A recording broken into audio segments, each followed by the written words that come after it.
علی بھائی، آج کا پہلا سوال ہے، محرم الحرام 1442 ہجری کا آغاز ہو چکا ہے الحمدللہ۔ اسی حوالے سے آپ کے اسٹوڈنٹس کا آپ پر ایک علمی اعتراض ہے جو وقتاً فوقتاً مختلف انداز میں سوالات کی شکل میں موصول ہوتا رہتا ہے۔ اعتراض یہ ہے کہ آپ نے اپنے ریسرچ پیپر نمبر 5A میں حضرت معاویہ بن ابی سفیان رضی اللہ تعالیٰ عنہ کی غلطی کو اجتہادی غلطی کس بنیاد پر لکھا ہے، حالانکہ صحیح بخاری اور صحیح مسلم کی احادیث کی روشنی میں ایک باغی جماعت کو مجتہد کیسے کہا جا سکتا ہے جس نے امام برحق سیدنا مولا علی علیہ السلام کے خلاف نہ صرف خروج کیا بلکہ اس خروج سے توبہ کرنے کی بجائے مرتے دم تک ضد اور ہٹ درمی کا مظاہرہ کیا اور امت محمدیہ صلی اللہ علیہ وآلہ وسلم کے سیاسی نظام کو ناقابل تلافی نقصان پہنچایا جو آج تک ہم بھگت رہے ہیں۔ انا للہ و انا الیہ راجعون۔ انا للہ و انا الیہ راجعون۔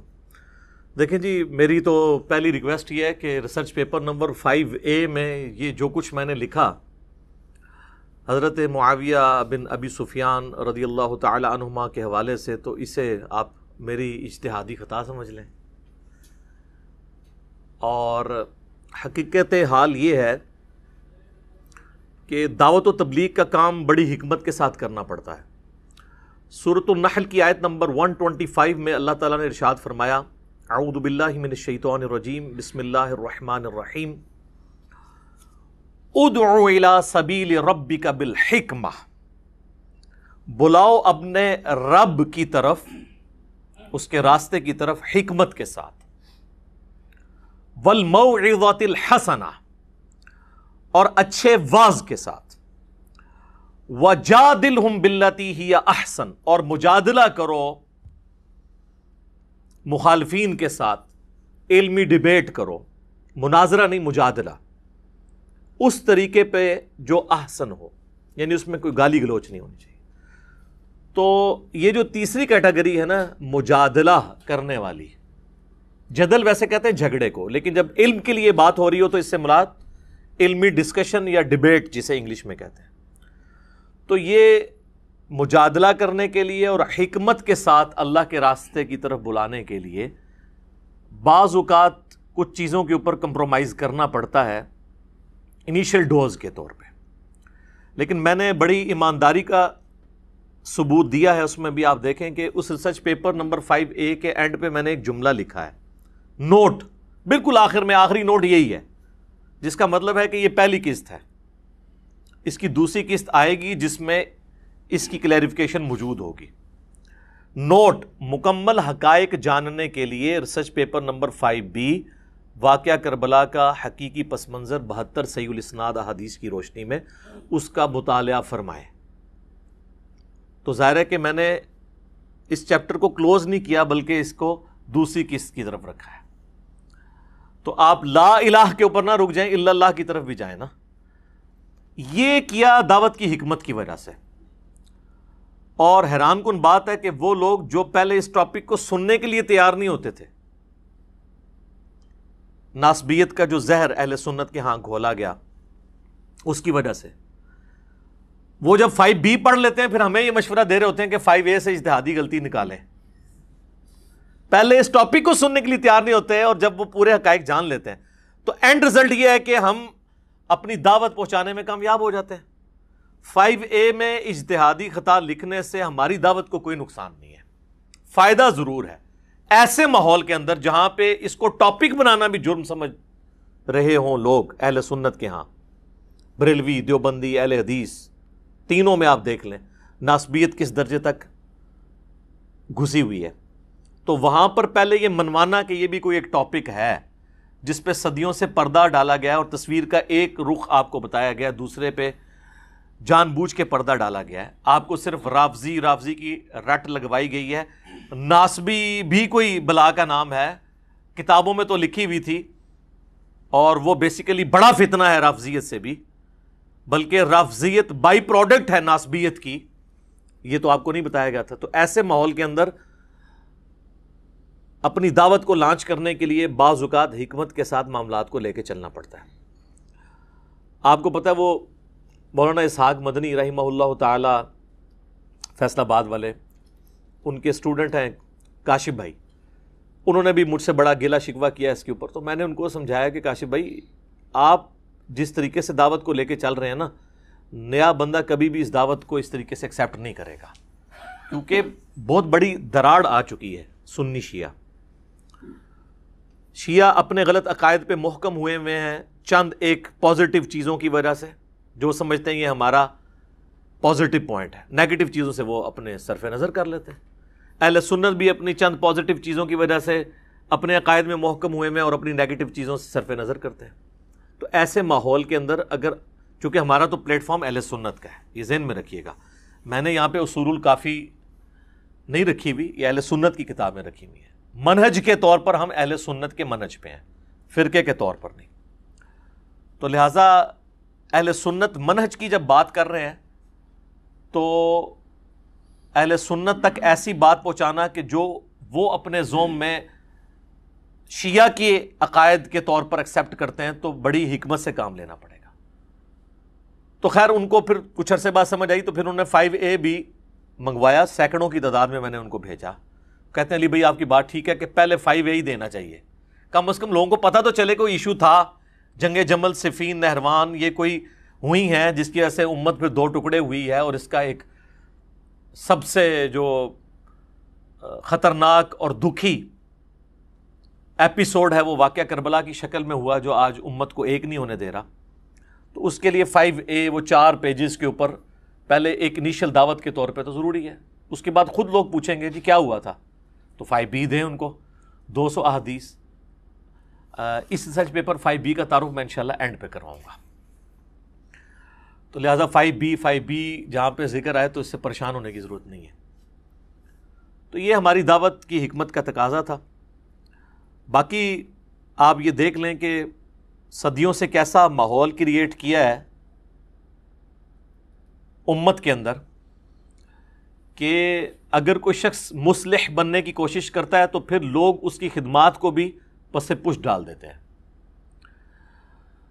مولانا طارق جمیل صاحب حافظہ اللہ تعالیٰ کو دیوبند کے اندر ایک امام کی حیثیت حاصل ہے, اور حقیقت بات ہے کہ سارے علماء دیوبند نے مل کے دیوبندیت کی وہ خدمت نہیں کی جو ایک اکیلے بندے نے کی ہے. صرف انہوں نے ایک حدیث بیان کی, من کنت مولاہ فہذا علی مولاہ, حدیث متواتر ہے, جامعہ ترمذی میں موجود ہے, سنن الکبریٰ البیہقی کے اندر موجود ہے, المستدرک للحاکم کے اندر موجود ہے. یہ غدیر خم کی حدیث پہ میری ویڈیو 1 ملین سے زیادہ لوگ دیکھ چکے ہیں, آپ یوٹیوب پہ دیکھ سکتے ہیں. بس اس حدیث جو اہل سنت کے ہاں پائی جاتی تھی وہ بیان کیا تو جناب کہنے لگے یہ تو شیعہ عقائد کو پروموٹ کر رہا ہے. تو میں اس پہ ایک جملہ بولتا ہوں کہ مسئلہ یہ نہیں ہے کہ آپ انکاری ہیں, وہ کہتے ہیں نہیں ہم مانتے ہیں اس حدیث کو, مسئلہ یہ ہے کہ آپ اقراری نہیں ہیں. ہم کب کہتے ہیں کہ مولا علی کہنے کا کوئی انکاری ہے؟ اقراری بھی تو نہیں تھے. لال رومال والوں نے کبھی مولا علی لفظ کبھی مجھ سے پہلے یوز کیا تھا؟ وہ تو بلکہ بولتے ہوئے لگ رہا ہوتا ہے کہ یہ نیا نیا ہی سیکھا ہے. جیسے ہمارے بعض پولیٹیشنز جب وہ نبی صلی اللہ علیہ وآلہ وسلم کا نام لیتے ہیں تو درود شریف صلی اللہ علیہ وآلہ وسلم لگ رہا ہوتا ہے کہ یہ بھی گھر سے سیکھ کے آئے ہیں. تو وہ بھی مولا علی جب کہہ رہے ہوتے ہیں تو لگ رہا ہوتا ہے کہ یہ نیا نیا ہی سیکھا ہے. تو ظاہر تبدیلی تو آئی ہے نا. تو طارق جمیل صاحب کو دیوبندی علماء نے اور کٹر قسم کے جو دیوبندی فرقے کے عوام الناس تھے انہوں نے کہا یہ تو فارغ ہو گیا. حالانکہ ہزاروں باتیں دیوبندیوں والی ہیں, ایک بات میں جو بات ٹھیک تھی یہ بھی نہیں کہ غلط کی ہے, صرف یہ کہ کی کیوں ہے, ضرورت ہی نہیں تھی کرنے کی تاکہ وہ فرقے کی دراڑیں قائم رہیں, وہ خلاف ہو گئے. دوسری طرف ڈاکٹر طاہر القادری صاحب, مفتی حنیف قریشی صاحب بریلویت میں کتنا ایک منجے ہوئے علماء میں سے, ان کو بھی انہوں نے رافضی ڈکلیئر کر دیا صرف اہل بیت کی شان بیان کرنے کے اوپر. اہل حدیث میں مولانا اسحاق صاحب کو تو ریٹن میں 40 علماء نے فتویٰ لکھ کے کہا کہ یہ تو اسلام سے بھی خارج کر دیا, صرف فرقے سے نہیں, انہوں نے کہا یہ اسلام سے بھی خارج ہے, آؤٹ آف کانٹیکسٹ ان کی ویڈیوز کو یوز کر کے. تو اس سے ایک بات تو سمجھ آ گئی جو میں نے مولانا طارق جمیل صاحب کو بارہا جب میری ڈسکشن ہوتی ہے ان سے, میں ان سے کہتا ہوں کہ آپ دیکھ لیں کہ آپ ایک بات میں اختلاف کریں تو آپ کا فرقہ آپ کو اٹھا کے پھینک دیتا ہے. تو مجھے بتائیں, میرا تو 20 باتوں میں سب سے اختلاف ہے, مجھے کون ایکسیپٹ کرے گا؟ آپ کو تو ایکسیپٹ ہی نہیں کیا انہوں نے, ایک بات کے اوپر، اور وہ بھی غلط بات نہیں تھی، لہٰذا ان پہ 4 تکبیریں پڑھ دیں. تو الحمدللہ اب آپ دیکھ رہے ہیں کہ انہوں نے کس طریقے سے بالکل بے پرواہ ہو کے جو صحیح بات ہے وہ کرنی شروع کر دی ہے پبلکلی. پہلے بھی ان کو کلیئر تھی لیکن اب وہ پبلکلی بھی کرتے ہیں الحمدللہ.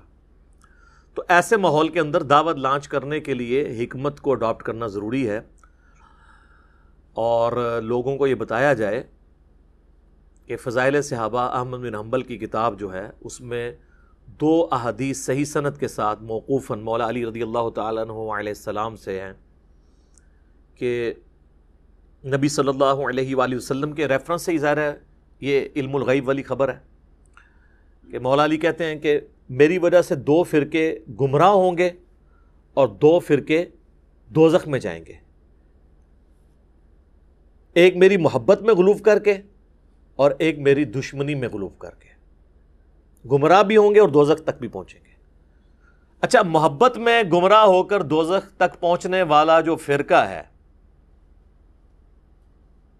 وہ ہمیں بچپن سے بتایا گیا جی یہ رافضی ہیں، لیکن ہمیں دوسرے فرقے کا نہیں بتایا گیا. وہ کہتے ہیں وہ پہلے تھا، ایک ختم ہو گیا، خارجی اور یہ وہ.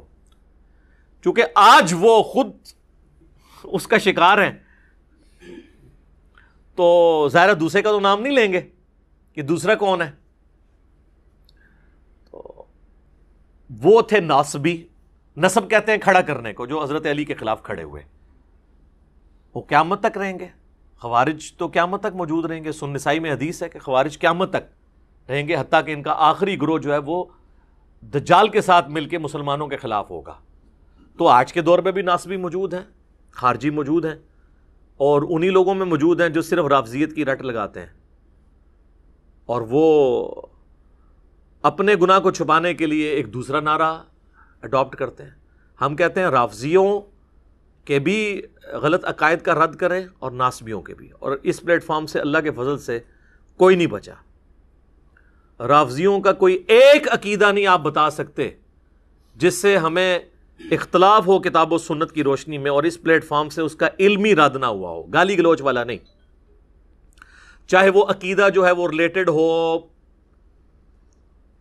امامت سے، خواہ وہ توحید کے حوالے سے ان کے اندر خرابیاں ہوں، چاہے محرم کی رسومات ہوں جھولے کی شکل میں، ماتم اور پنجوں کی شکل میں، کوئی ٹاپک نہیں بچا اسی پلیٹ فارم سے علمی رد ہوا ہے اور لوگوں کی اصلاح کا سبب بنا ہے.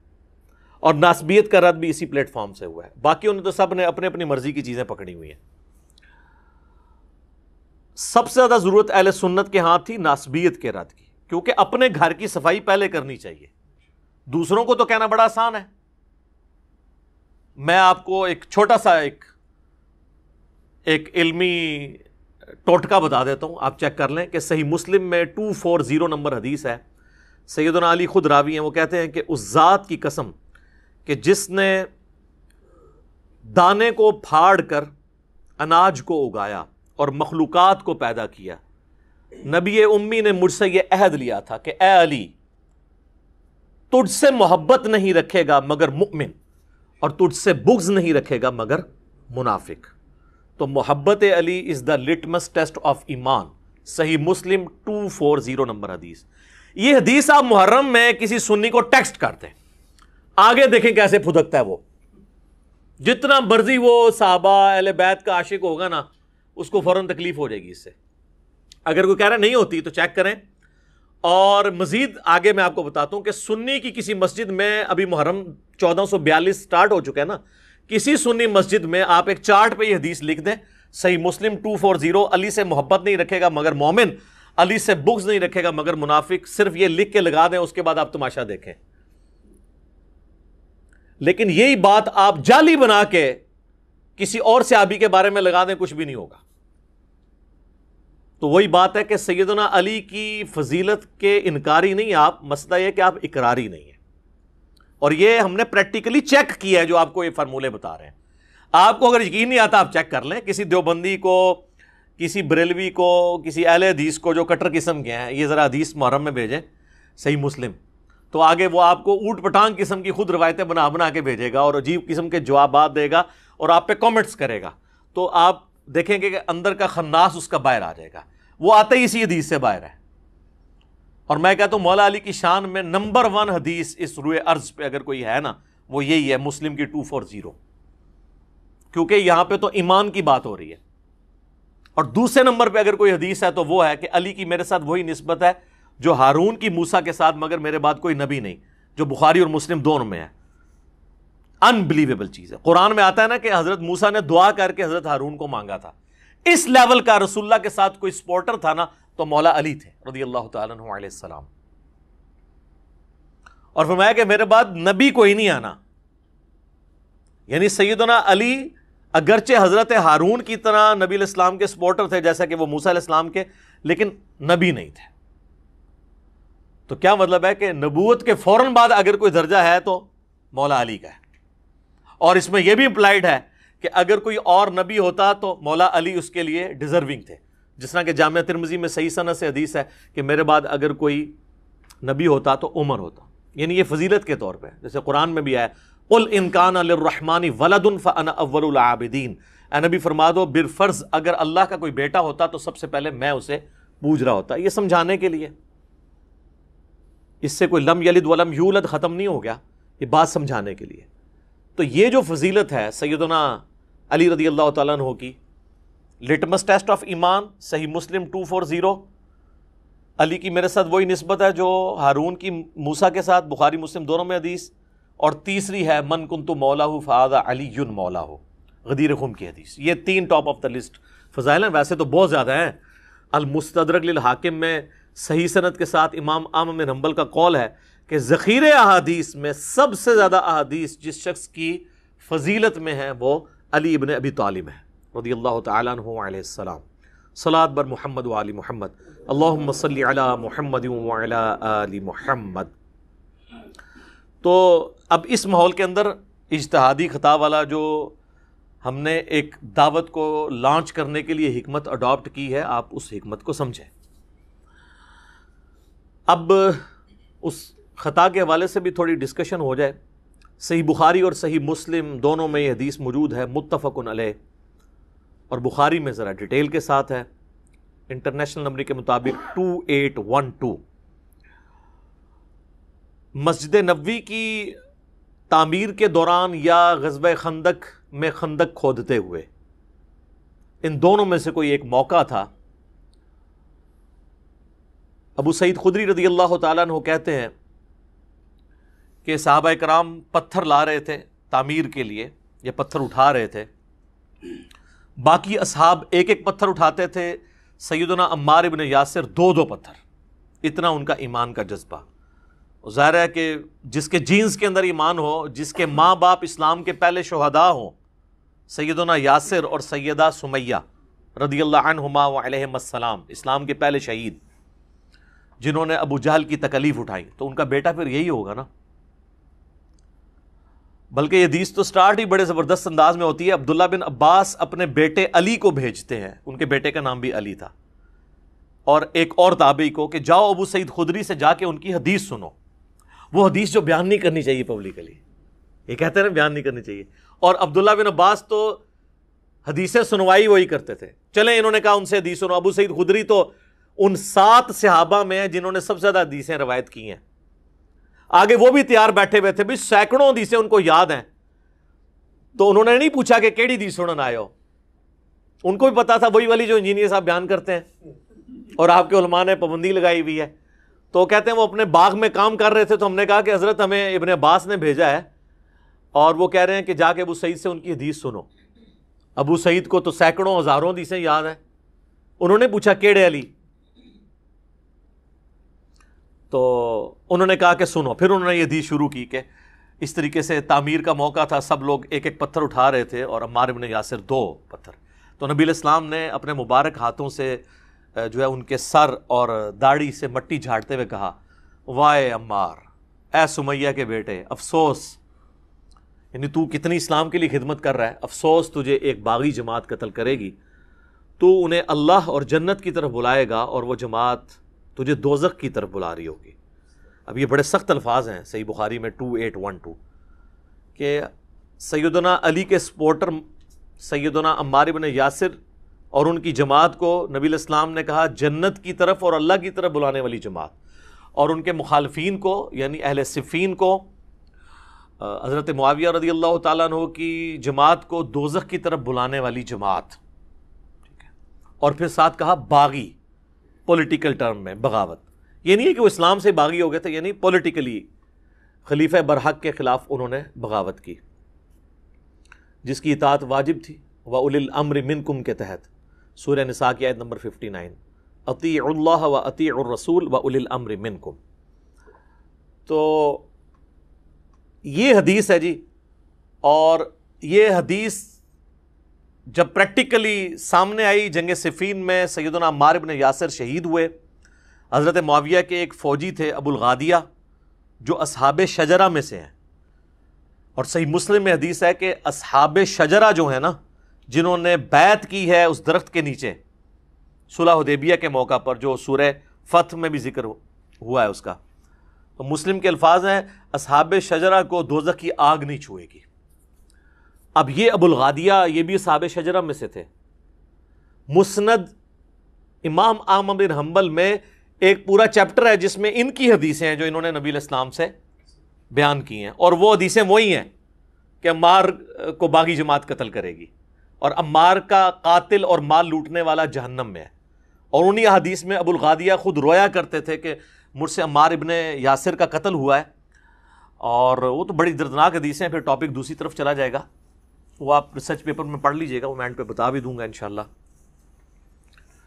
تو ابو الغادیہ سے ہوا، اور اس پہ بعض لوگوں نے کوشش کی کہ جی ابو الغادیہ جو ہے وہ اتنا بڑا جرم کر کے بھی بخشے جائیں گے کیونکہ اصحاب شجرہ میں سے ہیں، تو شیخ ناصر الدین البانی جن کو اہل حدیث تو اپنا محدث اور اس دور کا امام بخاری مانتے ہیں، باقی مکاتب فکر میں بھی اہل علم ان کی قدر کرتے ہیں، انہوں نے سلسلہ احادیث صحیحہ میں باقاعدہ بحث کی کہ یہ بہت مشکل تعویل ہے جو آپ کر رہے ہیں، اور انہوں نے کہا چونکہ نبی علیہ السلام نے اسپیسیفکلی فرما دیا ہے تو جو عام دلیل ہوتی ہے وہ خاص دلیل عام دلیل کو ختم کر دیتی ہے، عام دلیل کبھی خاص دلیل کو ختم نہیں کرتی، اور یہ اہل حدیثوں کو بات پتہ ہے۔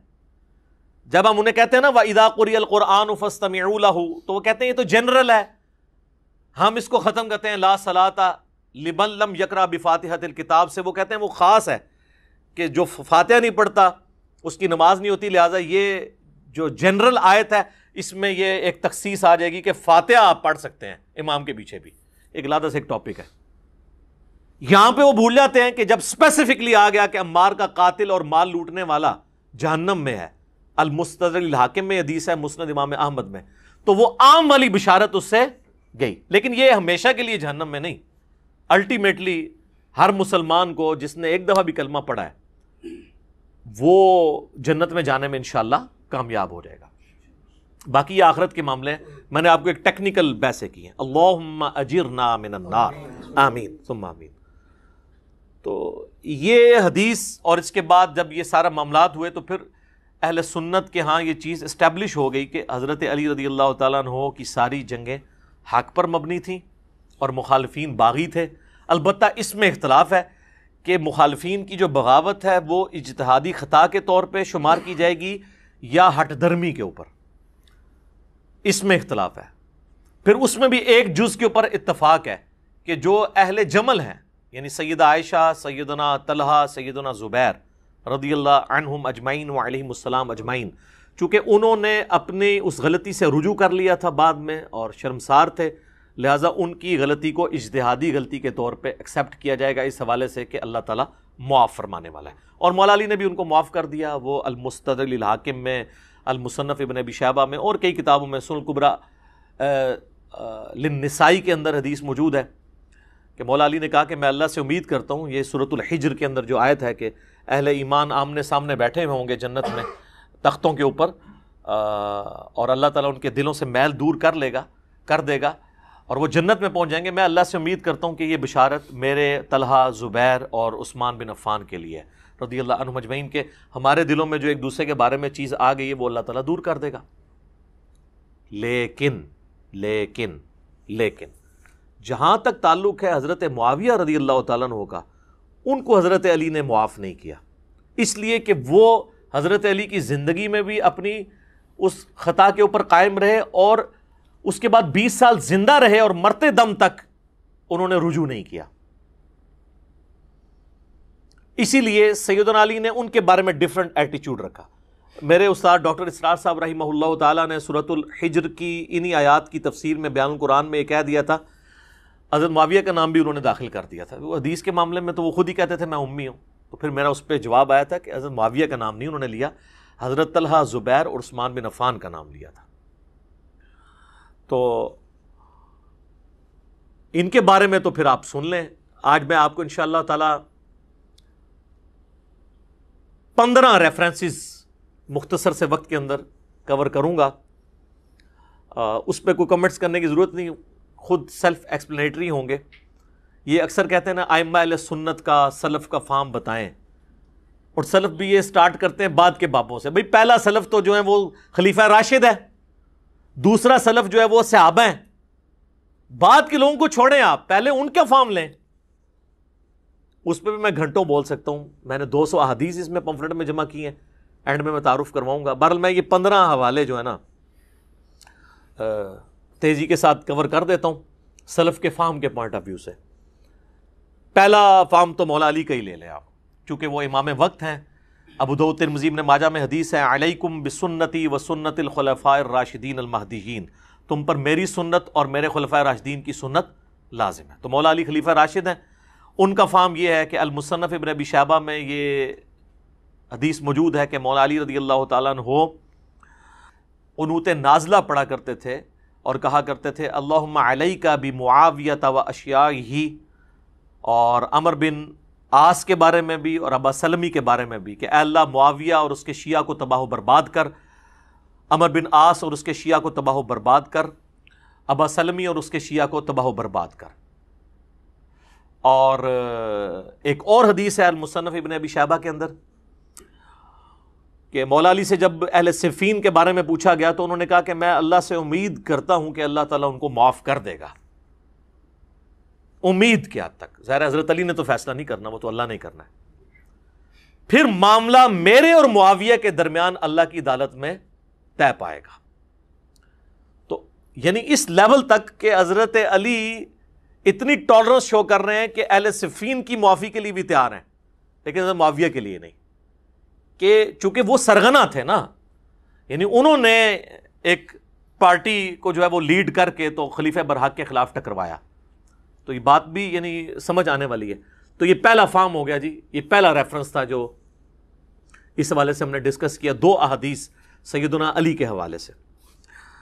دوسرا ریفرنس جی سیدنا عمار ابن یاسر کا اپنا فہم, جن کے بارے میں صحیح بخاری میں آتا ہے کہ عمار کی زبان کو اللہ نے شیطان سے محفوظ کر دیا.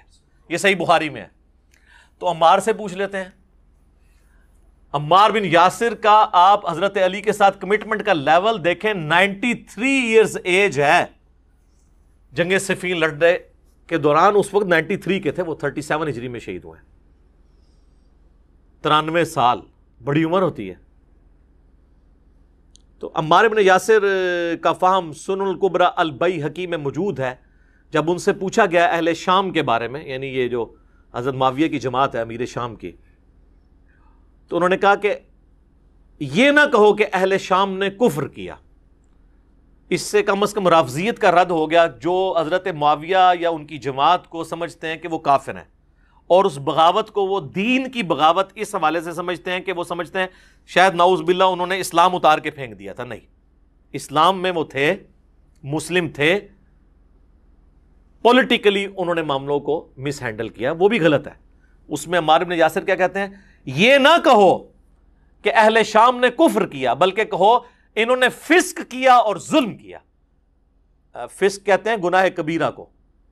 تو عمار بن یاسر کہہ رہے ہیں کہ اہل شام جو ہیں, اہل صفین, یہ فاسق بھی ہیں اور ظالم بھی ہیں, یعنی بڑے مجرمین ہیں, کافر نہیں ہے. بس یہی میرا عقیدہ ہے جو عمار بن یاسر کا عقیدہ ہے. ہم اس سے آگے نہیں جاتے. تو آپ بھی مہربانی کریں ادھر تک پہنچ جائیں. لہذا اہل صفین کو فاسق, ظالم, مجرم, باغی, دوزخ کی طرف بلانے والے, یہ سارے کے سارے الفاظ بالکل جسٹیفائی ہو گئے عمار ابن یاسر کا فہم بھی، سلف کا فہم بھی آ گیا۔ اب کوئی عمار ابن یاسر کے فہم کو چھوڑ کے کوئی ریالوں والے مولوی کے فہم کو اپنا فہم مان رہا ہے تو اس کی اپنی قسمت ہے۔ اور یہ ریال آج کا ایشو نہیں ہے، بنو امیہ اور بنو عباس کے دور میں بھی علماء ظاہر ہے جی کوڑوں سے اور پھانسیوں سے ڈرتے تھے، سیدھی سی بات ہے۔ تو یہ دوسرا ریفرنس۔ تیسرا ریفرنس ایک تابعی کا، میں اب سٹیپ وائز آ رہا ہوں، پہلے خلیفہ راشد پھر صحابی، حالانکہ صحابہ میں اور بھی کئی فہم میں بیان کر سکتا ہوں لیکن میں اس کو سکپ کر رہا ہوں، آج مال نہیں، ورنہ وہ ٹاپک اور طرف چلا جائے گا، وہ پمفلٹ میں موجود ہیں سارے۔ اب آ جائیں تابعی کے اوپر۔ صحیح مسلم میں حدیث ہے 4776، ایک تابعی ہیں عبد الرحمن بن عبد رب الکعبہ۔ عبد الرحمن یعنی وہ تابعی ہیں، وہ کہتے ہیں کہ میں خانہ کعبہ شریف میں داخل ہوا، صحیح مسلم 4776، ایک کہانی شریف تاریخ شریف نہیں سر، سب احادیث شریف چل رہا ہے، تو یہ مولانا شریف نہیں ہے، مسلم شریف ہے 4776۔ کہتے ہیں میں نے دیکھا کہ حضرت عبداللہ بن عمر بن عاص خانہ کعبہ کی دیوار کے ساتھ ٹیک لگائے ہوئے ہیں اور لوگوں کو احادیث بیان کر رہے ہیں، اور اس میں وہ ایک حدیث بیان کر رہے تھے کہ اپنے امیر کی اطاعت ضرور کرنی ہے جو تمہارا حکمران ہے، اور اس کے اوپر ایمفسائز کر رہے تھے۔ تو اس شخص نے عرض کی کہ حضرت یہ باتیں آپ نے نبی علیہ السلام سے خود سنی ہیں؟ ان کا ہاں، میرے کانوں نے سنا، میری آنکھوں نے حضور کو دیکھا، اور میرے دل نے آپ کی بات یاد رکھی کہ امیر کی اطاعت کرنی ہے ہر حال میں۔ تو انہوں نے کہا کہ آپ کے چچا کا لڑکا معاویہ، یعنی یہ چچا زاد لگتے تھے نا، حضرت معاویہ اور عبداللہ بن عمر بن عاص، عمر بن عاص کا جو بیٹے تھے، وہ تو ہمیں کہتے ہیں کہ ہم آپس میں ایک دوسرے کا مال حرام طریقے سے کھائیں اور آپس میں ایک دوسرے کو ناحق قتل کریں، جبکہ اللہ قرآن میں کہتا ہے سورۃ النساء آیت نمبر 29 کہ حرام طریقے سے ایک دوسرے کا مال آپس میں مت ہڑپ کرو اور ایک دوسرے کو قتل مت کرو۔ آپ بتائیں اب ہم اللہ کی مانیں کہ معاویہ کی مانیں؟ اب یہ ظاہر ہے بڑی ایک سخت بات تھی، تو حضرت عبداللہ بن عمر بن عاص نے تھوڑی دیر تک خاموشی اختیار کی اور پھر سر اٹھا کے کہا کہ معاویہ کی اطاعت کرو ان کاموں میں جس میں وہ اللہ کی اطاعت کے اندر تمہیں حکم دے، اور معاویہ کی نافرمانی کرو ان کاموں میں جس میں وہ اللہ کی نافرمانی کا حکم دے، اور یہی عقیدہ مسلمان کا ہونا چاہیے۔ بخاری اور مسلم دونوں میں حدیث ہے، مولا علی کہتے ہیں نبی علیہ السلام نے فرمایا کہ مخلوق کی اطاعت صرف معروف کے اندر ہے، اللہ کی اطاعت کے اندر ہے، اگر وہ اللہ کی اطاعت سے باہر کی بات کریں گے پھر ان کی اطاعت نہیں کی جائے گی مخلوق کی۔ یہ اکثر بولے پوچھ رہے ہوتے ہیں جی میری ماں کہتی ہے بھی داڑھی نہیں رکھنی ہے تو اب میں ماں باپ کا حکم مانوں۔ یہ وہ بندہ ہے جو ماں باپ کے کہنے پہ کبھی دہی لینے کے لیے بھی دکان پہ نہیں جاتا، وہ داڑھی کے معاملے میں ماشاءاللہ لمحہ پہ جاتا ہے۔ اب میں والدہ کا حکم مانوں یا اللہ کا؟ ایڈا پولا ہے۔ اللہ اور اس کے رسول کی اطاعت پہلے نمبر پہ ہے۔ یہ جو بخاری مسلم کی حدیث ہے تم مومن ہی نہیں ہو سکتے جب تک کہ میں تمہارے ماں باپ، اولاد اور تمہاری اپنی جان سب سے بڑھ کے تمہیں عزیز نہ ہو جاؤں۔ اس کا مطلب یہی تو ہے کہ اللہ اور اس کا رسول ٹاپ پرائورٹی ہونے چاہیے، عز و جل و صلی اللہ علیہ وآلہ وسلم۔ تو یہ جناب فہم آ گیا ایک تابعی کا، اور ساتھ صحابی کا فہم بھی آ گیا، عمر بن عاص کا بھی، ان کے بیٹے کا عبداللہ بن عمر بن عاص۔ یہاں پہ ایک میں مدنی پھول آپ کو دیتا ہوں۔ یہ اکثر جو یہ بات بولی جاتی ہے نا، الصحابۃ کلہم عدول، صحابہ سب کے سب عادل ہیں، اس کا وہ مطلب نہیں جو آپ کو بریلوی دیوبندی یا اہل حدیث کے مولوی پڑھاتے ہیں یا ان کے بزرگ۔ ورنہ یہاں پہ عبداللہ بن عمر بن عاص کو صحیح مسلم 4776 نمبر حدیث میں کہنا چاہیے تھا الصحابۃ کلہم عدول، سارے صحابہ عدل کرنے والے ہیں، تو تم یہ کہہ رہے ہو کہ یہ حرام خوری کا حکم دیتا ہے اور قتل ناحق کا حکم دیتا ہے، یہ کیسے ہو سکتا ہے؟ الصحابۃ کلہم عدول، یہ نہ کوئی آیت ہے نہ کوئی حدیث ہے، یہ ایک سلوگن کے طور پہ جملہ محدثین کے ہاں پایا جاتا ہے کہ روایت حدیث میں تمام صحابہ عادل ہیں، کیونکہ یہ چیز جان پھٹک ہو چکی ہے کہ صحابہ کرام سے مختلف قسم کی غلطیاں ضرور ہوئیں بحیثیت انسان، آپ اس کو اجتہادی خطائی کہہ لیں، لیکن رسول اللہ پہ کبھی انہوں نے جھوٹ نہیں باندھا، کیونکہ نبی علیہ السلام نے اس گناہ کی سنگینی اس قدر راسخ کی تھی ان کے اندر سر بخاری مسلم میں پہلی حدیث ہی مولا علی سے ہی ہے، بخاری میں بھی، کہ میری طرف کوئی ایسی بات منسوب نہ کرنا جو میں نے نہیں فرمائی، ورنہ اپنا مقام دوزخ میں دیکھ لو۔ اب یہ بات اس طریقے سے نبی علیہ السلام نے راسخ کی تھی کہ بڑے بڑے جرم بھی ہوئے لوگوں سے، لیکن حدیث کسی نے نہیں گھڑی صحابہ کرام سے۔ اسی لیے کہا جاتا ہے الصحابۃ کلھم عدول، روایت حدیث میں سارے صحابہ عدول ہیں۔ کوئی نہیں بتا سکتا کہ حضرت معاویہ نے کوئی حدیث گھڑی ہو اپنی شان میں یا حضرت علی کو نیچا کرنے کے لیے، نہیں، ناٹ ایٹ آل۔ تو اس کا یہ معنی ہے، اور اس کو سپورٹو میں آپ کو ایک کال بھی بتا دیتا ہوں۔ سنن نبی داؤد میں انٹرنیشنل نمبر کے مطابق 4129 نمبر حدیث ہے۔ محمد بن سیرین تابعی المتوفا 110 ہجری، یہ حدیث حضرت معاویہ سے روایت کرتے ہیں اور ساتھ فرماتے ہیں وَكَانَ مُعَاوِيَةُ لَا يُتَّهَمُ فِي حدیث، اور معاویہ حدیث کے معاملے میں متہم نہیں تھے، ان پر کوئی تہمت نہیں کہ انہوں نے حدیث گھڑی ہو۔ یہ بات ان کو کہنے کی ضرورت کیوں پڑی؟ حضرت ابوبکر، عمر، عثمان رضی اللہ عنہم اجمعین وعلیہم السلام اجمعین، اور مولا علی کو بھی بیچ میں شامل کر لیں، ان سے حدیثیں روایت کرتے ہوئے تو کبھی نہیں تابعی کہتا کہ روایت حدیث میں وہ کبھی جھوٹ نہیں بولا کرتے تھے، ان پہ کوئی تہمت نہیں ہے۔ مسئلہ یہ کہ حضرت معاویہ کی زندگی میں ایسے کئی ایک اعمال ہیں جو آپ سن چکے کچھ احادیث کی شکل میں، کچھ آپ پمفلٹ میں پڑھیں گے، کہ اس کے بعد کسی کو شائبہ ہو سکتا تھا کہ اگر یار اس بندے کا کریکٹر ایسا ہے تو اس سے پھر حضور کی حدیثیں کیوں لی جا رہی ہیں؟ تو انہیں کلیئر کیا کہ وَكَانَ مُعَاوِيَةُ، جہاں تک معاویہ کا تعلق ہے، لا يُتَّهَمُ فی حدیث، حدیث قبول کرنے میں کوئی تہمت نہیں۔ الصحابۃ کلھم عدول کا مطلب یہ ہے، جو رٹ لگائی ہوتی ہے جناب دیوبندیوں نے بھی جگہ جگہ صحابۃ کلھم عدول، عام بندہ سمجھتا ہے کہ قرآن آئے تو حدیث پڑھ رہے ہیں، یہ ایک جملہ ہے، ایک سلوگن ہے، اور وہ بھی صحیح معنی نہیں اس کا بیان کرتے کہ عدول کا مطلب کیا ہے۔ وہ ابن سیرین کا میں نے حدیث کی کتاب ابو داؤد سے بیان کر دیا۔ تو یہ جناب 3 ریفرنسز ہو گئے، خلیفہ راشد کا، اس کے بعد عمار بن یاسر کا، ایک صحابی کا، اور اس کے بعد ایک تابعی کا۔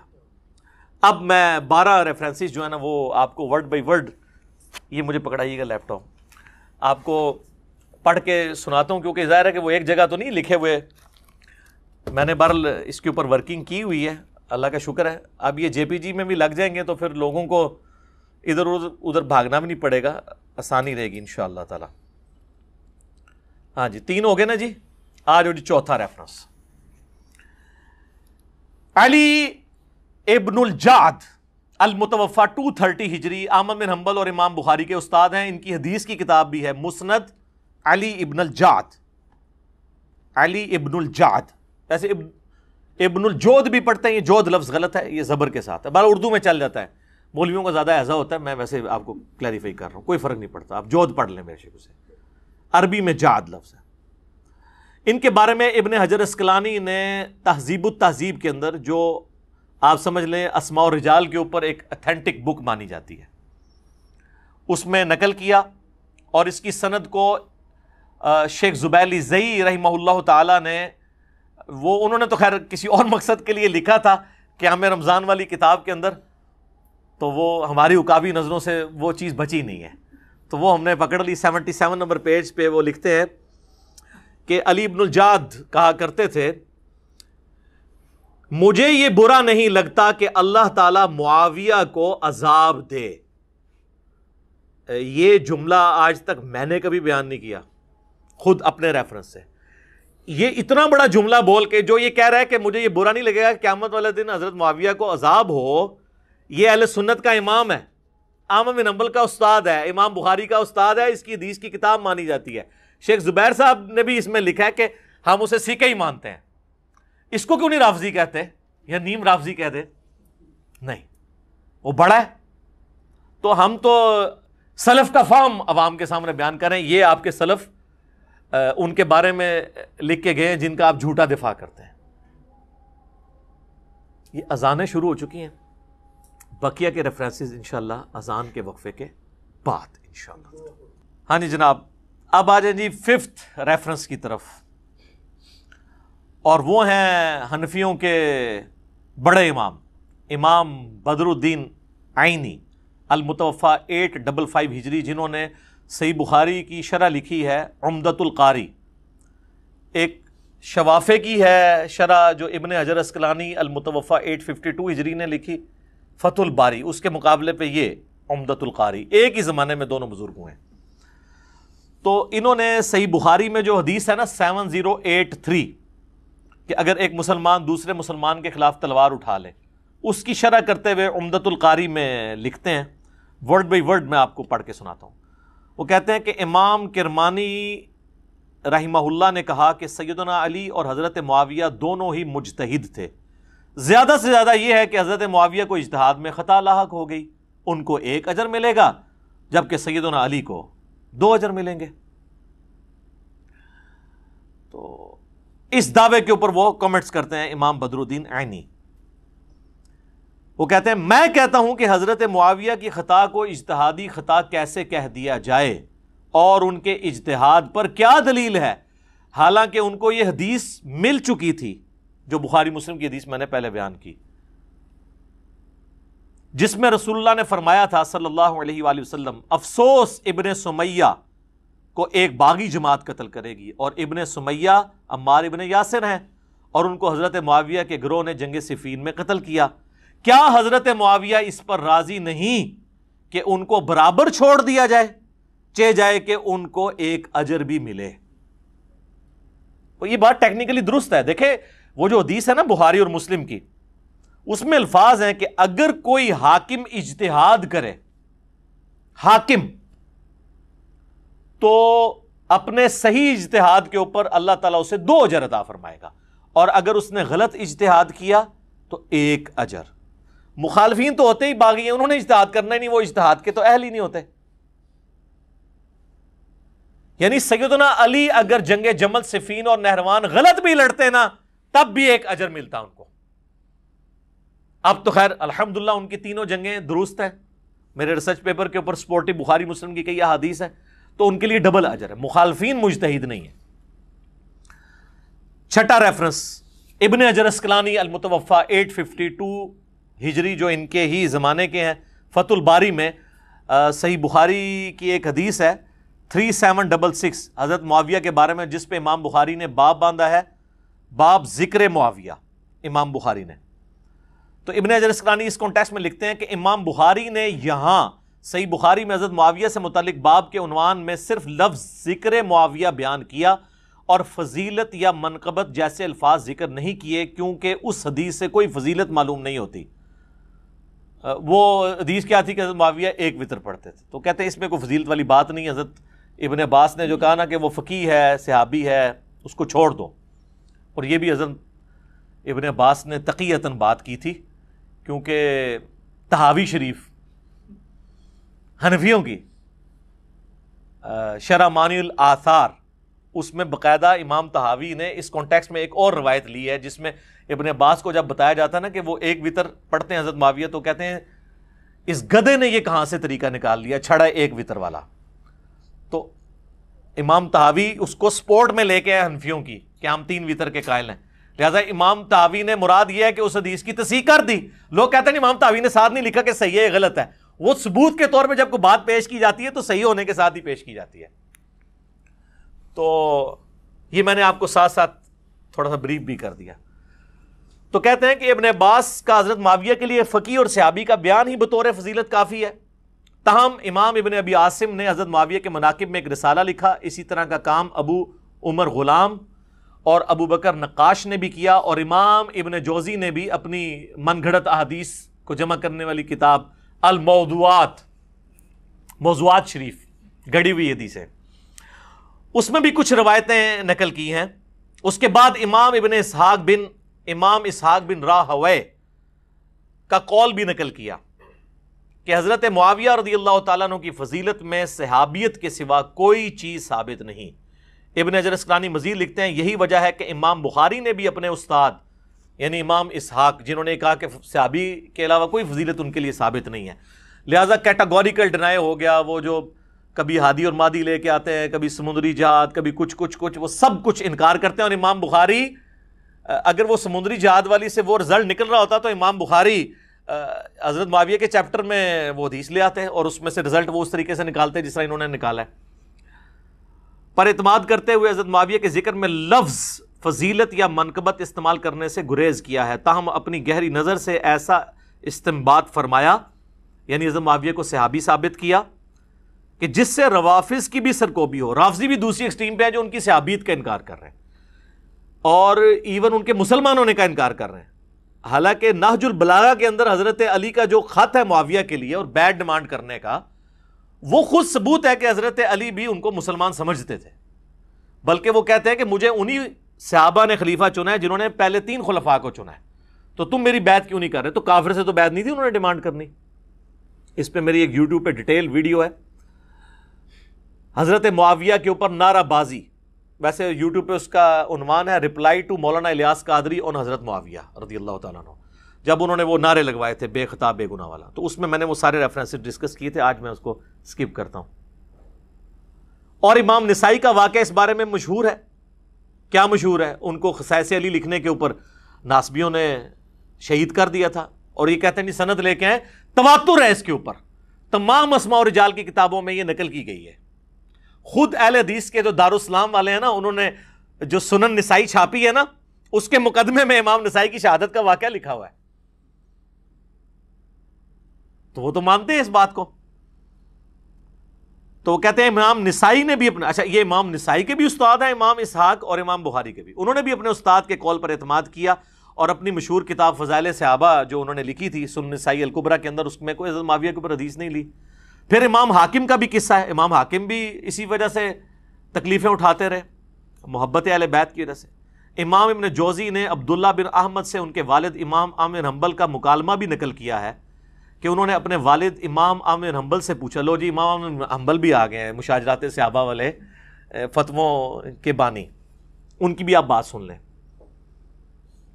احمد بن حنبل سے ان کا بیٹا عبداللہ پوچھتا ہے کہ سیدنا علی اور حضرت معاویہ کے اختلاف کے متعلق آپ کی کیا رائے ہے؟ تو امام احمد بن حنبل نے تھوڑی دیر تک سر جھکائے رکھا، پھر فرمایا کیا سمندر کوزے میں بند کیا؟ میرے بیٹے خوب سمجھ لو، سیدنا علی کے دشمن بہت زیادہ تھے جنہوں نے ان کے عیوب تلاش کرنا چاہے مگر ناکام رہے. چنانچہ ان دشمنوں نے ایک متبادل چال کے طور پر اس دوسرے شخص یعنی معاویہ کو مقصد براری کے لیے موضوع پایا جو ان سے جنگیں کر چکا تھا. چنانچہ ان دشمنوں نے سیدنا علی کے مقابلے پر اس کو بڑھا چڑھا کر پیش کیا. انہوں نے کہا کہ یہ حضرت معاویہ کے بارے میں جو حدیثیں فضیلت کی مل رہی ہیں نا، حضرت علی کو تو نیچا نہیں کر سکتے تھے، یہ گھڑی ہیں انہوں نے کہ چلو ان کو تو نیچا نہیں کر سکتے کھینچ کے، ان کو ہی اوپر کر کے برابر لے آئیں اور علی معاویہ بھائی بھائی کا جالی ایک نعرہ جو ہے وہ چوکنگ کروا دیں. پھر احمد بن حنبل کے اس قول کے اوپر ابن حجر اسقلانی کامنٹس کرتے ہیں. اچھا اس سے یہ پتہ چل گیا کہ ابن حجر اسقلانی احمد بن حنبل اور ان کے بیٹے کی اس گفتگو کی صحت کو صحیح مانتے ہیں، تبھی تو اس سے رزلٹ نکال رہے ہیں. اور امام اسحاق بن راہوے کی گفتگو بھی وہ صحیح مانتے ہیں. امام احمد بن حنبل کے اس جواب میں اشارہ ہے کہ کچھ لوگوں نے حضرت معاویہ کے لیے بے بنیاد فضائل گھڑ لیے ہیں جن کی کوئی اصلیت نہیں ہے. یہ حقیقت ہے کہ حضرت معاویہ کے لیے روایتیں فضیلت تو بہت سی آئی ہیں مگر ان احادیث میں سے کوئی بھی اصول محدثین پر اسنادی حیثیت سے صحیح نہیں ہے. اسی لیے امام اسحاق بن راہوے اور امام نسائی نے اس موقف کو بڑے یقین سے اختیار کیا ہے کہ حضرت معاویہ کے لیے صحابیت کے سوا کوئی اور فضیلت ثابت نہیں ہے. خیر یہ صحابی ہونا بھی بہت بڑی فضیلت ہے، اس کو یہ نہ سمجھے کہ ہم کہیں کہ یہ کوئی فضیلت نہیں ہے. وہ میرا ایک جملہ بھی آؤٹ آف کانٹیکسٹ انہوں نے کاٹا تھا، وہ عمر بن عاص نے کہا تھا، صحیح مسلم میں 321 نمبر حدیث ہے کہ جب ان کا بیٹا کہتا ہے، وہ ظاہر موت کے وقت شرمندہ ہوتے ہیں جو کچھ انہوں نے حضرت معاویہ کے ساتھ مل کے حضرت علی کے ساتھ کیا ہوتا ہے، تو وہ دیوار کی طرف منہ کر کے رو رہے ہوتے ہیں، تو بیٹا تسلی دیتا ہے کہ جی آپ نے تو جنگ یرموک بھی لڑی، حضور کے صحابی بھی رہے، تو آپ کی تو بشارتیں. تو انہوں نے کہا کہ صحابی ہونا کوئی فضیلت نہیں ہے، اصل فضیلت ہے کلمہ پڑھنا. ظاہر کلمے کی وجہ سے بندہ صحابی بنتا ہے، یعنی کیٹاگوریکل ڈینائی نہیں اس فضیلت کا. کلمے کے بعد ظاہر جب کوئی صحابی ہوگا تو ایک عام مسلمان سے تو بہت افضل ہے. تو میرا جملہ انہوں نے کاٹ دیا، یہ کہہ رہا ہے صحابی ہونا کوئی فضیلت نہیں ہے، ٹھیک ہے، تو وہ آؤٹ آف کانٹیکسٹ کاٹ لیتے ہیں. اچھا جی، 7واں ریفرنس ملا علی قاری، یہ آپ نے اکثر سنے ہوں گے، بلکہ دیوبندی تو ان کا نام لینے سے پہلے بھی شاید وضو کرتے ہوں، ہاں بہت احترام کرتے ہیں ملا علی قاری کا۔ یہ 1014 ہجری میں فوت ہوئے ہیں، آلموسٹ 400 سال پہلے، بلکہ امام حنیفہ کے بعد چند بڑے جو حنفی اسکول آف تھاٹ کے علماء ہیں نا، امام بدر الدین عینی ہوں، اس لیول کے اگر کوئی عالم ہے تو یہ ملا علی قاری ہیں۔ ان کا سب سے بڑا کارنامہ ہے مشکات المصابیح کی شرح لکھنا۔ یہ بہت بڑا کارنامہ ہے، کیونکہ مشکات کی شرح لکھنے کا مطلب تھا کہ مشکات تو ساری حنفیت کے خلاف ہے، کیونکہ وہ تو اہل سنت کی کتابوں میں سے ہے، تو حنفیت کو بچانے کے لیے مشکات کی شرح پھر لکھنی تھی، تو یہ بہت بڑا کارنامہ تھا۔ تو انہوں نے مرقات المفاتیح اس کی شرح لکھی، اس وجہ سے ملا علی قاری کو عزت کی نگاہ سے دیکھا جاتا ہے۔ تو اس مشکات میں بھی یہ حدیث آتی ہے کہ مار کو باغی جماعت قتل کرے گی، ناسک کتنے جاؤ گے؟ وہ حدیث مشکات میں ہے 5878۔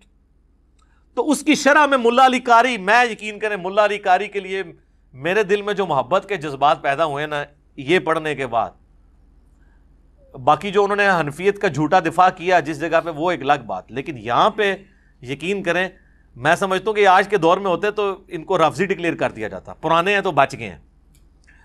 تو اس حدیث کے تحت وہ لکھتے ہیں، میں کہتا ہوں کہ جب حضرت معاویہ پر واجب تھا کہ وہ اپنی بغاوت سے رجوع کر کے خلیفہ برحق سیدنا علی کی اطاعت کی طرف آ جاتے، ان کی مخالفت چھوڑ دیتے اور خلافت منفیہ کی طلب ترک کر دیتے۔ پہلا انہوں نے اٹیک کیا کہ حضرت معاویہ خلافت کی لالچ رکھتے تھے، یہ ملا علی قاری کہہ رہا ہے، یہ کہہ رہے ہیں قصاص عثمان چاہتے تھے۔ وہ ظاہر ہے وہ یہاں بھی پولیٹیکل لیڈرز آپ کو پتہ ہے کہ سامنے کچھ اور ایجنڈا ہوتا ہے، پیچھے کچھ اور ہوتا ہے، ٹھیک ہے نا۔ تو یہ ملا علی کہہ رہے ہیں کہ وہ خلافت کی جو طلب ہے وہ چھوڑ دیتے اور حضرت علی کی بیعت کر لیتے، جو انہوں نے نہیں کیا۔ تو اس سے یہ ظاہر ہوتا ہے کہ حضرت معاویہ باطن میں باغی تھے اور ظاہر میں صرف لوگوں کو دکھانے کے لیے خون عثمان کو ڈھال بنائے ہوئے تھے۔ سر اس سے بڑا اور کیا فتویٰ رہ گیا ہے؟ ملا علی قاری نے چک کے موندا کر چھڑے سارے انو، یہ جملے ہم نہیں کبھی بول سکتے، اس سے بڑا تو کوئی فتویٰ نہیں لگایا جا سکتا۔ وہ کہہ رہے سب ظاہری تھا، اندر کچھ اور تھا۔ امام شوکانی، لیکن شوکانی تو چلے چھوٹا بندہ ہے نا، وہ تو بعد میں آیا نا، ملا علی قاری سے 200 سال بعد آئے ہیں۔ چنانچہ یہ حدیث جو بخاری اور مسلم دونوں میں موجود ہے کہ سیدنا عمار کو ایک باغی جماعت قتل کرے گی، ان کی پوشیدہ چیز کو ظاہر کرنے والی ہے اور ان کی بغاوت کو روکنے والی ہے۔ وہ کہتے ہیں کہ یہ جو اندر چھپی بات تھی نا، اس کو عمار کو باغی جماعت قتل کر لے گی، اس کے بعد تو رجوع کر لیتے، تو نہیں کیا تو اس کا مطلب ہے اندر گل وچ کوئی اور ہے، وہ یہ کہہ رہے ہیں۔ چلو پہلے تو پلیکھا لگ گیا، بعد ہی جدو عمار قتل بھی ہو گیا ان تے پلیکھا ختم تھی، تو کہتے ہیں نہیں گل وچ کوئی اور ہے۔ تاہم کتاب تقدیر میں اسی طرح لکھا ہوا تھا جیسا ہو گیا۔ حضرت معاویہ کے عمل اور رویہ کی وجہ سے قرآن اور حدیث دونوں مہجور اور متروک ہو گئے۔ انہوں نے کہا قرآن کو بھی انہوں نے پس پش ڈال دیا، یہ مہجور وہی لفظ ہے، وقال الرسول یا رب ان قوم اتخذوا هذا القرآن مہجورا، سورۃ الفرقان آیت نمبر 30۔ رسول اللہ شکایت کریں گے کہ میری قوم نے قرآن کو پیٹھ کے پیچھے ڈال دیا تھا۔ تو ملا علی قاری کہتے ہیں کہ حضرت معاویہ کے رویے نے قرآن اور احادیث کو پیٹھ کے پیچھے ڈال دیا اور متروک کر دیا، یعنی اس کو ترک کر دیا۔ یہ 7واں ریفرنس تھا۔ 8واں، امام عبداللہ بن محمد بن عبد الوہاب، دیکھیں کیسا بندہ ہم نے دریافت کیا ہے۔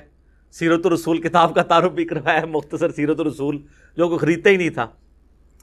تو اس میں حضرت علی کے اوپر جو چیپٹر ہے نا، اس میں 10 ریفرنسز میں نے بتائے، تو میرا کلپ بھی ریکارڈڈ ہے، محمد بن عبد الوہاب شیعہ کے نام سے۔ تو 3 ریفرنسز اسپیسیفکلی امیر شام کے حوالے سے میں ڈسکس کر لیتا ہوں۔ وہ لکھتے ہیں کہ حضرت معاویہ نے اہل شام سمیت سیدنا علی کی بیعت نہیں کی، پھر ان کی صرف مخالفت ہی نہیں کی بلکہ ان پر قتل عثمان میں اعانت اور اس پر رضامندی کا الزام بھی دھرا۔ وہ کہتے ہیں حضرت علی کے اوپر الزام دھرا کہ عثمان کو اس نے مروایا۔ کس نے؟ امیر شام نے کہا، مگر اللہ نے سیدنا علی کو اس الزام سے بچا لیا۔ پھر آگے جا کے لکھتے ہیں کہ سیدنا عمار کی شہادت کے بعد حضرت عمر بن عاص نے لڑائی ترک کر دی اور بہت سے لوگوں نے بھی ان کی پیروی کی. حضرت معاویہ نے ان سے پوچھا تم نے لڑائی کیوں ترک کر دی ہے؟ انہوں نے کہا ہم نے عمار کو قتل کر دیا ہے. یہ حدیث مسند احمد میں موجود ہے, میرے ریسرچ پیپر میں بھی ہے. اور میں نے رسول اللہ سے سنا تھا صلی اللہ علیہ وآلہ وسلم کہ آپ نے فرمایا کہ عمار کو باغی جماعت قتل کرے گی.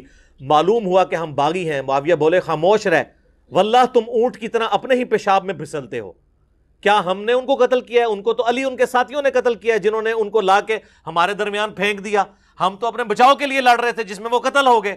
یعنی ان کا یہ تو مجبوراً تھا ان کو. استغفر اللہ.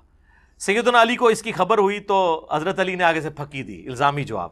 انہوں نے کہا اگر ہم نے عمار کو قتل کیا ہے تو پھر اپنے چچا سیدنا حمزہ بن عبد المطلب کو رسول اللہ نے کیا قتل کیا تھا, جنہوں نے لا کے ان کو کفار کے مقابلے میں بھیج دیا غزوہ احد میں. اے پھکی سی کہ بھئی جو سپورٹر ہوتا ہے وہ اگر مخالف سے لڑتے ہوئے مار دیا تو مخالف یہ کہے کہ اس نے مروایا ہے, کیوں لے کے آیا ہے.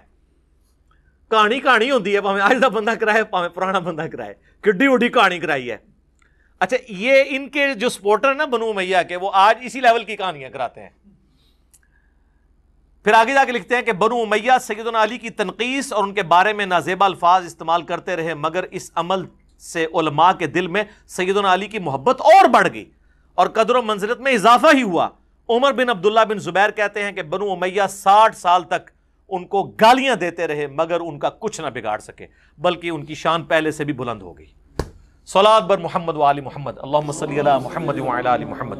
یہ کہتے ہیں کہ جی یہ جو گالیاں تھیں نا یہ سب تھا, یہ تنقید تھی. اچھا تو حضرت علی پہ تنقید کرنا ثواب کا کام ہے؟ سر صحیح مسلم میں 6229 نمبر حدیث میں موجود ہے لعن اللہ ابا تراب, ابو تراب علی ابن ابی طالب پر لعنت, نعوذ باللہ. یہ الفاظ ہیں, یہ بلا کے وہ کہلواتے تھے. آج میرا ٹاپک نہیں, یوٹیوب پہ میرا کلپ آپ دیکھ لیں, کیا صحابہ اکرام کو گالی دینا کفر ہے؟ تو میں نے بتایا کہ اگر آپ اس کو کفر کہیں گے تو پھر کون کون اس میں آئے گا. اس کو فسق اور حرام ہی سمجھے. 8 ریفرنس ہو گئے. 9th ریفرنس آ گیا جی, شاہ عبدالعزیز محدث دہلوی, جو شاہ ولی اللہ دہلوی المتوفی 1176 کے بیٹے ہیں, اور یہ وہ خوش نصیب بیٹا ہے جسے بریلوی, دیوبندی, اہل حدیث تینوں اون کرتے ہیں. تحفہ اثنا عشریہ بھی کتاب انہوں نے ہی لکھی ہے, یہ انہی کے فتاوی ہیں جو پوری دنیا میں جناب کہا جاتا ہے جی شیعوں کا بڑا علمی رد کیا ہے. شاہ عبدالعزیز محدث دہلوی نے, یہ ان کے فتاوی عزیزی جو ان کے فتوے چھپے میں, فتوے کا مطلب ہے کہ یہ ان کا اپنا اوپینین ہے جو وہ لکھ رہے ہیں. اس کے پیج 251 پہ یہ لکھتے ہیں علماء ماوراء النہر اور مفسرین اور فقہا کہتے ہیں کہ حضرت معاویہ کے حرکات جنگ و جدل جو حضرت علی کے ساتھ ہوئیں وہ صرف خطائے اجتہادی کی بنا پر تھیں. انہوں نے کہا کہ یہ کچھ لوگ تو یہ کہتے ہیں, لیکن پھر وہ لکھتے ہیں محققین اہل حدیث نے, اہل حدیث وہابی نہیں, جو یعنی اہل حدیث وہ اسکول آف تھاٹ ہے, وہ کہتے ہیں انہوں نے روایتوں احادیث کی روشنی میں یہ چیز دریافت کی ہے کہ یہ حرکات شائبہ نفسانی سے خالی نہ تھے, یعنی اس میں نفس کا لالچ شامل تھا. یعنی حضرت علی کے ساتھ ان کی جنگیں نفسانی خواہشات سے خالی نہیں تھیں. اس تہمت سے خالی نہیں کہ جناب ذو النورین حضرت عثمان کے معاملے میں جو تعصب امیہ اور قریشیہ میں تھا, یعنی بنو امیہ اور بنو ہاشم میں جو اختلاف تھا, اس کی وجہ سے یہ حرکات حضرت معاویہ سے وقوع میں آئے, جس کا غائط نتیجہ یہی ہے کہ وہ مرتکب کبیرہ اور بغاوت قرار دیے جائیں. یہ کون لکھ رہا ہے؟ شاہ عبدالعزیز محدث دہلوی, تحفہ اثنا عشریہ علی سرکار, فتاوی عزیزی میں. پھر انہوں نے عربی میں لکھا ہے والفاسق لیس باہل اللعن, فاسق قابل لعنت نہیں ہوتا. وہ کہتے ہیں ہم لعنت نہیں بھیجیں گے, فاسق ہیں, کبیرہ گناہ کے مرتکب ہوئے ہیں, لعنت نہیں بھیجیں گے. تو اگر مراد برا کہنے سے اسی قدر ہے کہ ان کے اس فعل کو برا کہنا چاہیے اور برا سمجھنا چاہیے, تو بلا شبہ اس امر کا ثبوت محققین پر واضح ہے. وہ کہتے ہیں اگر حضرت معاویہ کی غلطیوں کو برا کہنا ہے, اس فعل کو برا سمجھنا ہے, تو یہ بالکل ٹھیک ہے, ہم اسے غلط نہیں سمجھتے. اگر برا کہنے سے مراد لعنت کرنا اور گالی دینا یعنی لعن و شتم کرنا ہے, تو معاذ اللہ کے اہل سنت سے کوئی شخص یعنی اس قسم کی حرکت کرے, ان کا ہم سب و شتم کے قائل نہیں. اور یہ جناب محدثین کا جگرا ہے کہ ان لوگوں کے لیے سب و شتم کے قائل نہیں ہے جو خود حضرت علی پہ سب و شتم کرواتے رہے. اس لیے ہم کہتے ہیں کہ مولا علی کا شیعہ وہ ہے جو مخالفین کو دعائیں دے اور علمی اختلاف رکھے، اور بنو امیہ کا شیعہ وہ ہے جو سب و شتم کرے. 10واں ریفرنس پیر میرلیہ صاحب کا المتوفا 1937 عیسوی. یہ تو حال ہی میں نے دریافت کیا، جو آج کل ان کی کتاب بڑی ڈسکس ہو رہی ہے، تصفیہ ما بین سنی و شیعہ. اس کے مقدمے میں وہ لکھتے ہیں کہ سنی شیعہ اختلاف کی وجہ سے ایک نئے رجحان کا اضافہ ہوا ہے، اور یہ سمجھا جانے لگا ہے کہ اہل سنت والجماعت ہونے کے لیے ضروری ہے کہ انسان اہل بیت کرام کے خلاف بغض اور بنی امیہ کے ساتھ محبت رکھے. یہ پیر میرلی شاہ صاحب کہہ رہے ہیں کہ لوگوں میں سنیت کے اندر یہ جراثیم داخل کیے جا رہے ہیں کہ اہل بیت سے بغض رکھنا اور بنو امیہ سے محبت رکھنا یہ سنیت ہے. اب پیر میرلی شاہ صاحب اس پہ کیا ورڈکٹ دے رہے ہیں؟ حالانکہ اہل سنت کبھی بھی اس شقاوت میں ملوث نہیں ہوئے.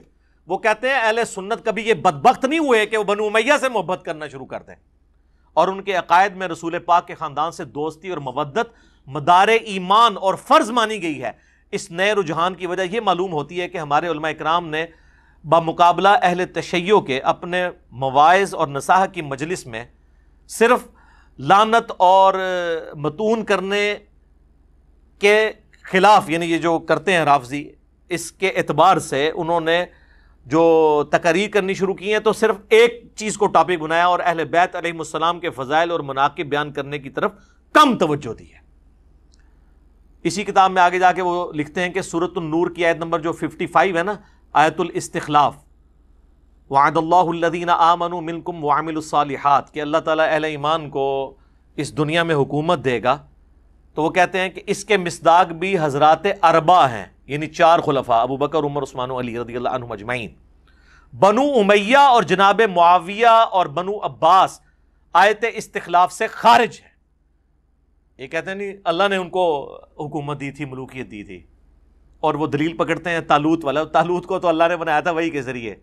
بنو امیہ بنو عباس کے اوپر کون سی وحی نازل ہوئی تھی کہ وہ ملک بنے؟ وہ کہانی کرایا کرو جی کو سمجھ آوے. تو کہتے ہیں کہ بنو امیہ اور جناب معاویہ اور بنو عباس کی حکومتیں وہ اللہ کی طرف سے جو وعدہ تھا وہ اس سے خارج ہیں، کیونکہ جیسا کہ پہلے بیان ہو چکا ہے کہ مراد آیت استخلاف سے وہ لوگ ہیں جو سورہ نور کے نزول کے وقت حاضر تھے. وہ کہتے ہیں جو بعد میں مسلمان ہوئے وہ اس میں کہاں سے آ گئے بیچ میں. اور ویسے ٹیکنیکلی بھی جو اس حکومت کی خرابیاں تھیں وہ اپنی جگہ ہیں. اگلا والا آ گیا جی 11 نمبر پہ علامہ وحید الزمان، جس کو پرانے اہل حدیث تو اہل حدیث مانتے ہیں، آج کل کے آدھے مانتے ہیں آدھے نہیں مانتے. لیکن ایک بات ہے کہ اہل حدیث کے پلے اور کوئی شے کوئی نہیں ہے، کیونکہ مسلم شریف انہوں نے ہی ترجمہ کیا ہے، اور بخاری کا جو ترجمہ کیا 60s کے اندر سید داؤد راز کا، وہ 8 جلدوں میں جو PDF بھی ہے، ان کے بھی مرشد ہیں وحید الزمان. وہ تو ان کو کوٹ کرتے ہیں اس میں. تو سید داؤد راز سے تو کوئی انکار نہیں کر سکتا، جو جمعیت اہل حدیث انڈیا کے سربراہ تھے، کیوں ان کے مرشد ہیں وہ. ان کو تو پوری زندگی نہیں پتا چلا کہ یہ نعوذ باللہ گمراہ ہو گیا تھا. وہ تو کوٹ کرتے ہیں. اور اہل حدیث آج تک جو مسلم شریف چھاپ رہے ہیں وہ انہی کی چھاپ رہے ہیں، وحید الزمان کی. اس میں جو حدیث ہے نا صحیح مسلم میں 5976 اور 5977 2 حدیث ہے کہ نبی اسلام نے اپنی وفات سے 1 مہینے پہلے خطبہ دیا. یہ حدیث بخاری میں بھی ہے. عقبہ بن عامر کہتے ہیں کہ احد کے شہداء پہ دوبارہ سے نماز جنازہ پڑھی اور پھر وہاں پہ خطبہ دیتے ہوئے کہا کہ مجھے اپنے بعد تم سے یہ خطرہ نہیں کہ تم میرے بعد شرک کرنے لگو، البتہ مجھے ڈر ہے کہ تم دنیا کی لالچ میں پڑ جاؤ گے اور پھر دنیا کی محبت میں ایک دوسرے کو قتل کرو گے اور پھر برباد ہو جاؤ گے جس طرح اگلی قومیں برباد ہو گئی.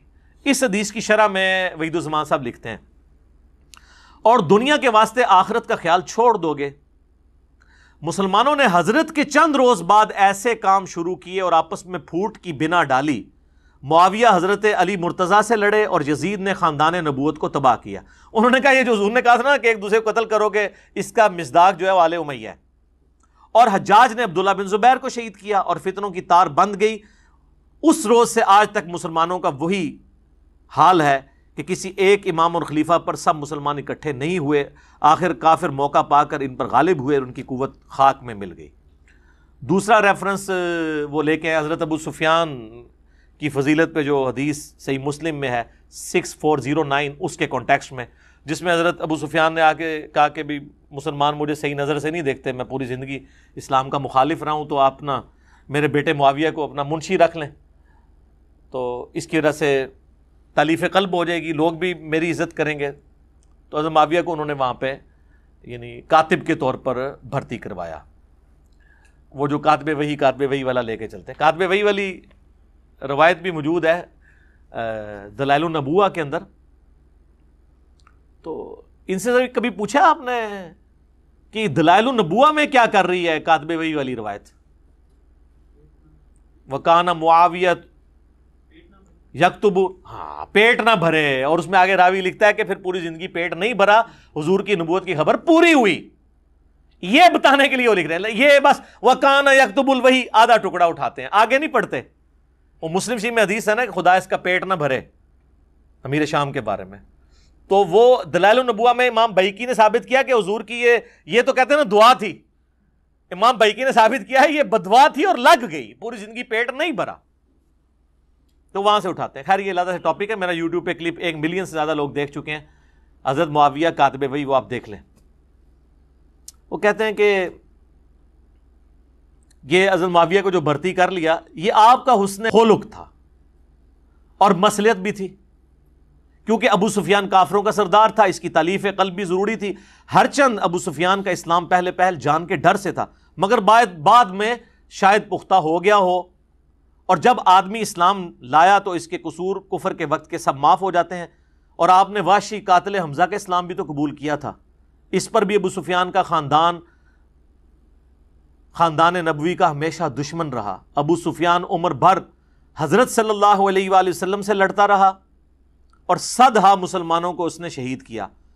اس کے بیٹے معاویہ بن ابی سفیان نے جناب امیر المومنین خلیفہ برحق علی مرتضیٰ شیر خدا کا مقابلہ کیا، اور جنگ صفین میں ہزاروں مسلمانوں کا خون کیا۔ اور ان کے بیٹے یزید نے تو ستم ڈھایا، سیدنا حسن کو زہر دلوایا، اور سیدنا حسین کو ایسے ظلم سے شہید کرایا جس کے حال لکھنے سے قلم کانپتا ہے۔ پھر یزید کے بعد اس کے سارے خلفاء بنو امیہ سوائے عمر بن عبدالعزیز کے خاندان نبوی کے دشمن رہے، اور ہمیشہ درپے ایذا رہے، اور دنیا ادنا کے واسطے اپنی آخرت کو تباہ کرتے رہے۔ لا حول ولا قوت الا باللہ، یہ لکھا ہے انہوں نے، پوری بنو امیہ پڑ کے رکھ دیتی ہے کہ یزید کا دادا رسول اللہ سے لڑتا رہا، یہ کہہ رہے ہیں وحید الزمان، اور ان کے والد حضرت علی سے لڑتے رہے، اور وہ خود سیدنا حسین سے۔ میرے خیال ہے اس کے بعد تو کسی چیز کی ضرورت ہی نہیں ہے۔ 12 نمبر ریفرنس ہے جی سید داؤد راز، جن کی بخاری کی شرح ہے۔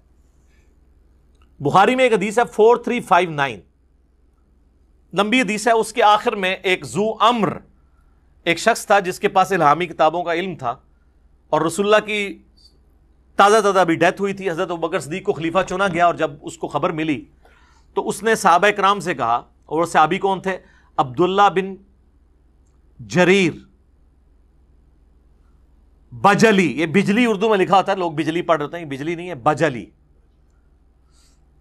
ان کو وہ شخص ملا تو اس نے اسی حدیث میں الفاظ ہیں بخاری 4359، جب تک تمہارا طرز عمل یہ ہوگا کہ جب تمہارا کوئی امیر وفات پا جائے تو تم اپنا کوئی دوسرا امیر منتخب کر لیا کرو گے، تو اس وقت تک خیر و بھلائی کے ساتھ رہو گے، لیکن جب امارت کے لیے تلوار تک بات پہنچ گئی تو تمہارے امیر بادشاہ بن جائیں گے، اور بادشاہوں کی طرح غصہ ہوا کریں گے اور انہی کی طرح خوش ہوا کریں گے۔ یعنی وہ کہتے ہیں کہ یہ ملوکیت تمہارے اندر آنی ہے، اور ملوکیت والا ہی معاملہ ہوگا۔ کانوا ملوکا یغضبون غضب الملوک ویرضون رضا الملوک، وہ بادشاہوں کی طرح ناراض ہوا کریں گے۔ بادشاہ تو ماں بدولت جس بات پہ ناراض ہو جائے، قرآن حدیث سے کیا لینا دینا بادشاہوں کا، ان کے تو اپنے موڈ کی بات ہے۔ اس کی شرح میں لکھتے ہیں داؤد راز خود، وہ کہتے ہیں ذو امر کی آخری نصیحت جو یہاں پر حدیث میں آئی ہے وہ بالکل ٹھیک ثابت ہوئی۔ خلفائے راشدین کے زمانے تک خلافت مسلمانوں کے مشورے اور صلاح سے ہوتی رہی، اس دور کے بعد کسرا اور کیسر کی طرح لوگ طاقت کے بل پر بادشاہ بننے لگے، اور مسلمانوں کا شرازہ منتشر ہو گیا۔ حضرت امیر معاویہ رضی اللہ تعالیٰ عنہ نے جب خلافت یزید کا اعلان کیا تو کئی بصیرت مسلمانوں نے صاف یہ کہہ دیا تھا کہ آپ سنت رسول کو چھوڑ رہے ہیں اور آپ کسریٰ اور قیصر کی سنت کو زندہ کر رہے ہیں۔ یہ ہے سر بخاری میں،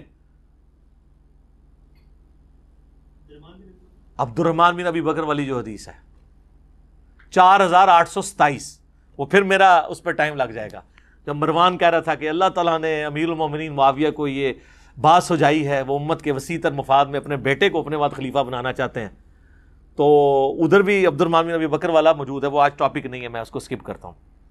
پمفلٹ میں سب کچھ ہے، پریشان نہیں ہونا۔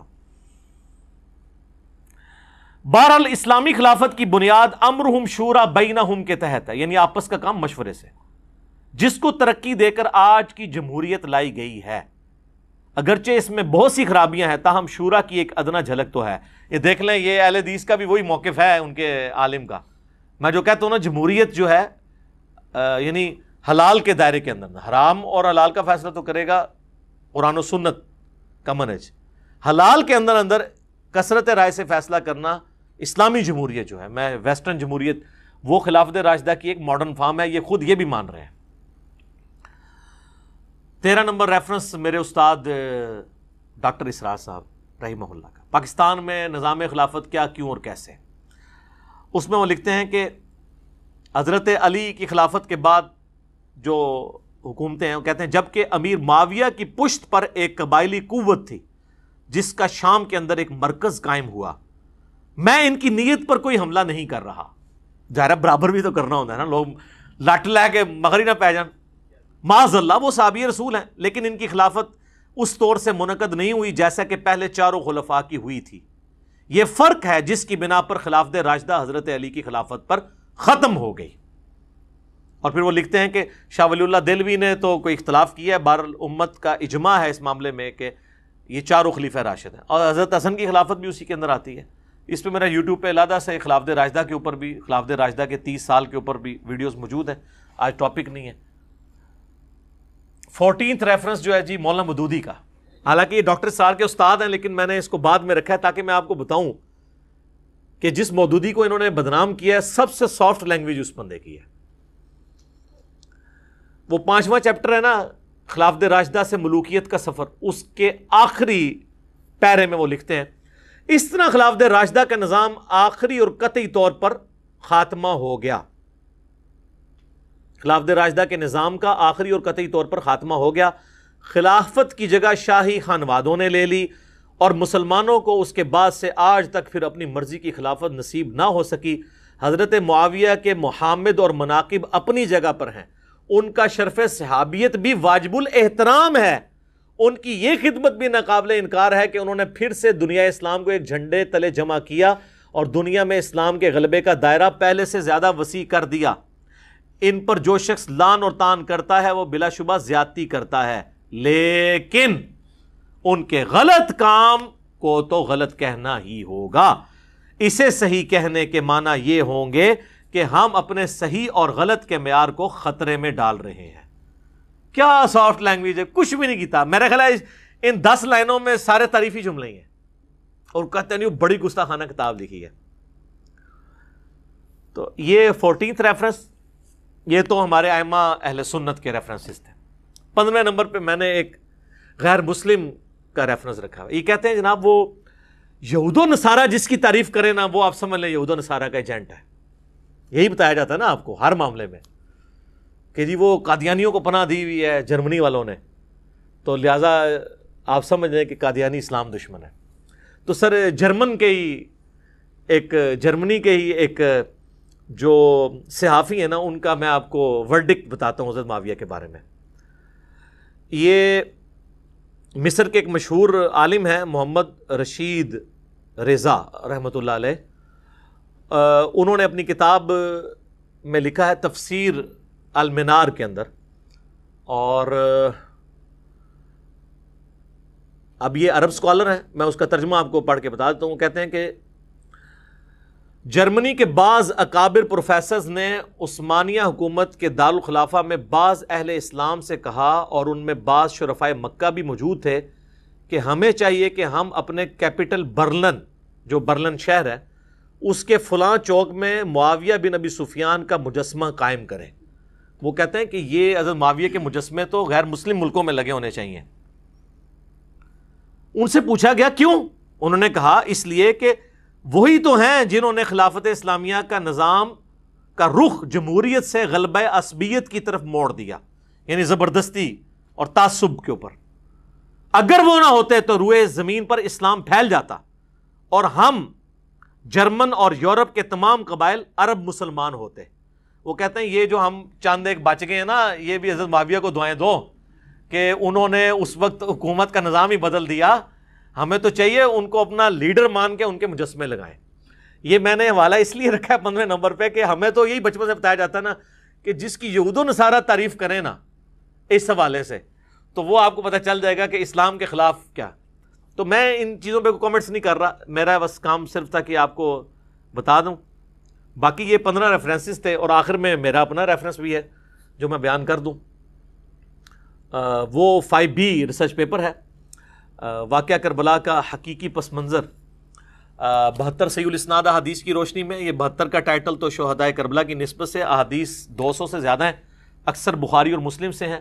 یہ عربی میں بھی ہے، اردو میں بھی ہے، ہندی میں بھی ہے، انگلش میں بھی ہے۔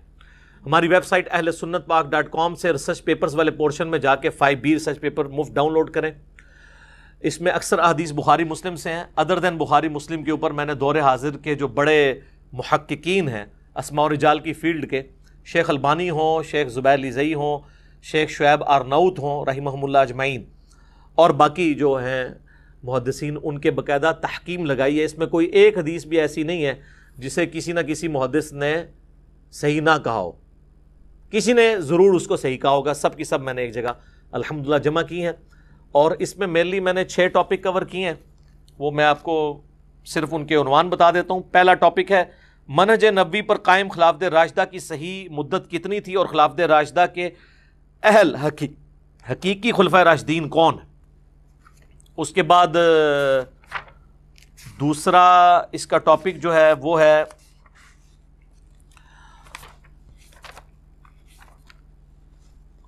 خلیفہ راشد سے بغاوت بدعت ہے، جنگ جمل، صفین اور نہروان میں سیدنا علی کی حقانیت اور شہادت سیدنا عثمان رضی اللہ تعالیٰ عنہ۔ تیسرا ٹاپک ہے رسول اللہ صلی اللہ علیہ وسلم نے اپنی وفات سے 1 مہینہ قبل مستقبل میں ہونے والے حکومتی بگاڑ سے متعلق غیبی خبریں دے دی تھیں۔ چوتھا ٹاپک ہے چوتھے خلیفہ راشد سیدنا علی کے فضائل کا بیان اور ان پر ممبروں سے لعنت کرنے کی بدعت کب اور کس نے ایجاد کی۔ اس کے بعد پھر 5واں ٹاپک ہے حضرت معاویہ رضی اللہ تعالیٰ عنہ کو حکومت مل جانے کے بعد سے بتدریج امت پر کیسی ملوکیت مسلط ہوئی اور اس کا بھیانک نتیجہ کیا نکلا۔ اور پھر 6واں ٹاپک ہے سیدنا حسین کے فضائل کا بیان اور یزید ابن معاویہ کی ملوکیت میں اس کے گورنر عبید اللہ ابن زیاد کے ذریعے مظلومانہ شہادت۔ تو یہ سارے ٹاپکس میں نے کور کیے ہیں، اور یہ ریسرچ پیپر آپ فری ڈاؤن لوڈ کریں۔ اگر ہارڈ کاپی منگوانی ہے تو یہ ریسرچ پیپر اور 8 ریسرچ پیپر اور ہیں، ٹوٹل 9 اور 3 اذکار کارڈ، 12 کا پیکج صرف 300 روپے میں آپ TCS عام ڈاکنی TCS کے ذریعے اپنے گھر منگوا سکتے ہیں۔ صبح 9 سے لے کر شام 5 بجے تک آپ کال کر سکتے ہیں ہماری اکیڈمی میں +92 کے کوڈ کے ساتھ، اور پاکستان میں کریں گے تو 032159000162 ہماری اکیڈمی کا نمبر ہے۔ بعض اوقات بیزی بھی ملتا ہے، ظاہر ہے کہ بہت زیادہ کالز آ رہی ہوتی ہیں اور آپ کو یہ لگ رہا ہوتا ہے بیل جا رہی ہو، بیل جا نہیں رہی ہوتی، وہ سننے کے دوران دوسری بیل آ رہی ہوتی ہے، لہذا ناراض نہ ہوا کریں، نمازوں کا وقفہ بھی ہوتا ہے۔ وہاں پہ آپ کال کریں، صبح 9 سے لے کے 5 بجے تک آپ یہ ریسرچ پیپر فری اس اعتبار سے گھر منگوا سکتے ہیں کہ TCS کا خرچہ ہی 300 سے زیادہ ہے۔ ہم آپ کو 300 میں یہ سارا 12 کا پیکج آپ کے گھر میں بھیجیں گے، اور جو ہماری اکیڈمی میں آتے ہیں، جب اکیڈمی انشاءاللہ کھلے گی تو یہاں تو ایک سیٹ تمام ریسرچ پیپرز کا آپ کو فری سب کو ملتا ہے۔ تو یہ میری معروضات تھیں کچھ اس حوالے سے جو میں نے آپ کے سامنے رکھیں۔ اللہ سے دعا ہے جو حق بات میں نے کی اللہ تعالیٰ ہمارے دلوں میں راسخ فرمائے، اور اگر جذبات میں میرے منہ سے کوئی غلط بات نکل گئی تو اللہ تعالیٰ ہمارے دلوں سے ہی معاف کر دے۔ سبحانک اللہم و بحمدک اشہد ان لا الہ الا انت استغفرک و اتوب الیک وما علینا الا البلاغ المبین۔ جزاکم اللہ خیرا۔